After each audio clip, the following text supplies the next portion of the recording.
Nope.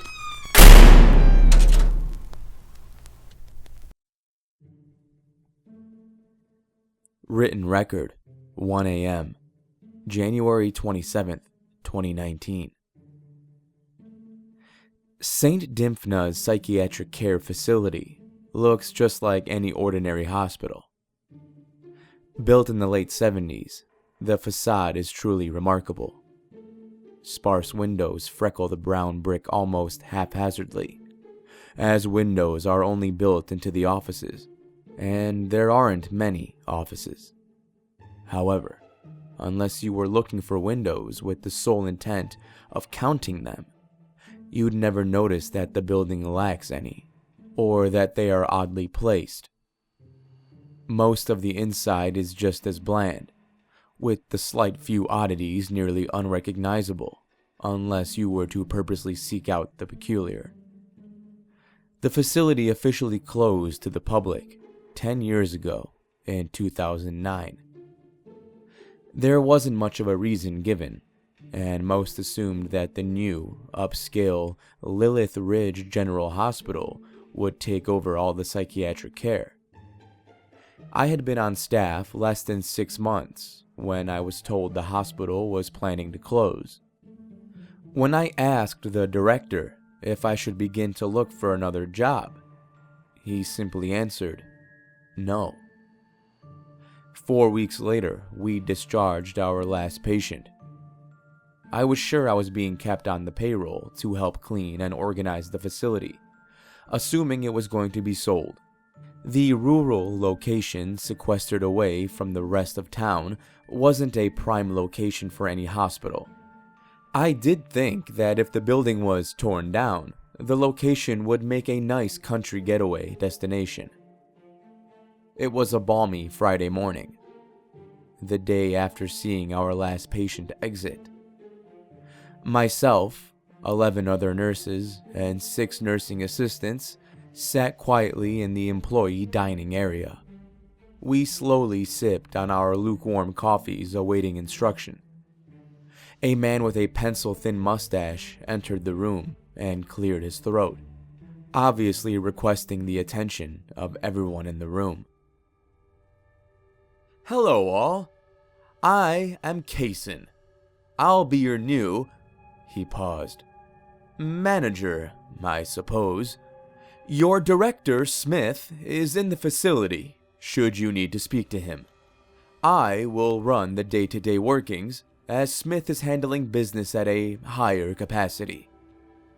He scanned the room with a nervous confidence, adjusting his suspenders while maintaining his bold stance. He looked like he had stepped out of the 70s himself, an unconventional type of handsome. "You're all probably wondering why you're still employed, since the hospital has closed." He fiddled with his suspender, while his thin mustache twitched at the sides. "This is still to be a working psychiatric care center, just more selective. We will now exclusively serve only the most severe cases, ones that traditional hospitals are not trained or equipped to handle appropriately." He pulled small pamphlets out from his right pocket. "These will explain the cases that will be treated. If you do not feel equipped to provide the level of care being asked of you, we ask that you do not return Monday morning. If you will not be returning, please see Smith to continue your exit papers. If you do return Monday for work, be prepared to sign new confidentiality statements. I look forward to working with all of you." Katlynn turned away and exited, giving no time for questions or comments.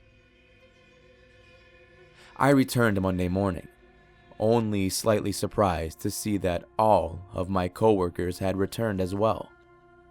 The pamphlet was quite jarring. However, it did mention that the company would be doubling our pay. I leaned to my left, preparing to ask a coworker what she thought of the disorders outlined in the pamphlet. Before I could speak, Katlynn and Smith entered the break room. We will be admitting our first patient today. First patient since we repurposed our mission. Kaysen turned slightly to Smith. A slight smile raised his funny little mustache. Smith, I'm glad to see your employees are as dedicated as you said. Kaysen turned back to us. I know you're all used to having more staff, more floors being functional, but we will only take 15 patients at a time. Please, to your unit. Review the case of the patient who will be gracing us shortly. You will find that each nurse has a copy of his medical record. First drawer under the counter of the nurse's station. Aides, just follow the instruction of your nurses and you should be fine. Only ask questions if you must. Kaysen turned, leaving the room again without lingering for questions. Okay, everyone! Smith beamed. This was the most energetic I had ever seen him. I'm sure they doubled his pay as well. Get to the floor, read the chart, and get ready. Our patient will be here shortly. He motioned for us to all rise, so we stood and followed him to the unit. The nurses all flocked to the station, eager to read the content located in the patient record. Milton Dillinger. Capgras delusion, with slight reduplicative amnesia.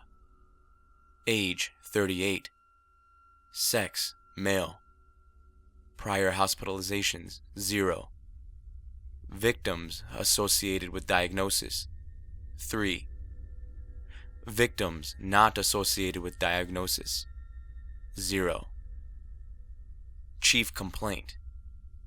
Milton is a 38-year-old male presenting with Capgras delusion, as well as behaviors that suggest slight reduplicative amnesia. Patient claims that government bodies abducted members of his family, replacing them with imposters, whom he claims wish to steal his vital organs to sell them on the black market.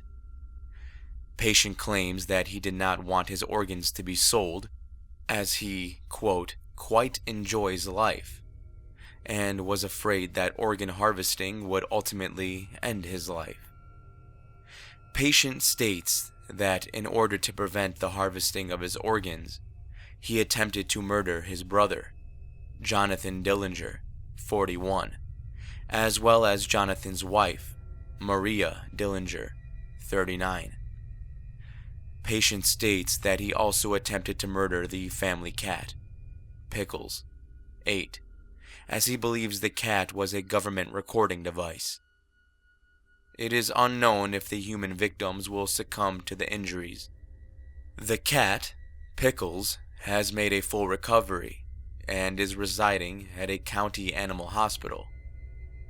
When asked about the situation, the patient told the staff that he has been transported to an, quote, augmented reality, where government bodies can better control him. It is in my professional opinion that the patient be transported to Dymphna PCF, where further analysis and possible treatment may take place. At this time, we cannot confirm if patient suspicions of government interference are substantial evidence that patient was a candidate for organ farming. I was reading the final sentences as I heard the door locks, a buzz that signaled they were being opened. I looked up as they wheeled in a withered, haggard man into the unit. He looked up and immediately began to scream.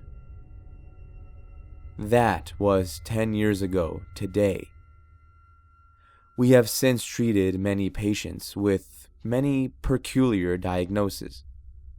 However, today we are stepping into treating disorders that are yet to be classified by the DSM or any medical publishing.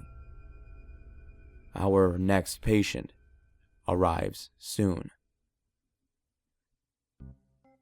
Thank you for listening, and I hope you enjoyed this week's video. If you did, you know what to do. thumbs up, subscribe, notifications, the ultimate trio. I want to give a special thanks to the author of this story, Katlynn Rehkamp, for allowing me to narrate it. Great work. If you want to learn more about Katlynn or connect with her on Reddit, check out the description below. Until next time, everybody, remember to stay safe out there. I'll be seeing you in the next video.